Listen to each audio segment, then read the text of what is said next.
जय मिथिला, जय मैथिली। हम संतोष मिश्रा समस्त मिथिलावासी के प्रणाम करै छी। एकटा रचना लऽ के अयलहुँ हँ, आशा करै छी जे अहाँ सबके नीक लागत। उमर के संग संग तरंग उठबे करत, सत्संग अगर खराब हैत तऽ रंग चढ़बे करत। सिनेमा देखबै हेमा मालिनी के तऽ ड्रीम गर्ल छियै, सपनामे एबे करत।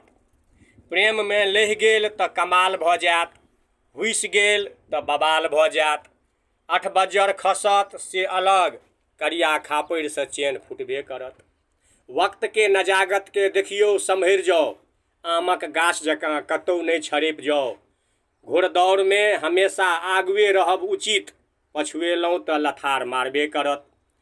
बेसी इलू इलूके चक्करमे नहि पड़ू, जिन्दगी जंजाल भऽ जायत। जेबी गुदरी आ बैंक कंगाल भऽ जायत। मोनके संयम रखनाइ बुधियारक काज, नहि तऽ पोरे पोर 104 बोखार धरबे करत। आब लैला मजनूके खेल पुरान भऽ गेल, जमाना बदलि गेलै, एकर नाम थुरान भऽ गेल। अगिल कंठ जकाँ नहि करी, परिवारक नाक कटत। माय बापके खराब लगतै तऽ बोकिएबे करत।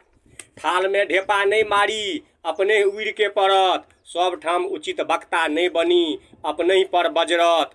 दोसर लेल खाधि खुनब बेजा बात, नहि तऽ एक दिन अपने धरफड़ा के खसबे करब। जतऽ कतहु जहाँ तहाँ नहि कुड़ियौ, दुख देबे करत, बादमे नहि चिचियौ। रोइ उपारक महिरम की होइ छै से आब बुझबै, जखन फोसरी भेल भोकन्नर हेबे करत। हम अपने एहि सबसँ मारल छी, रग रग धुनल अछि, झमारल छी।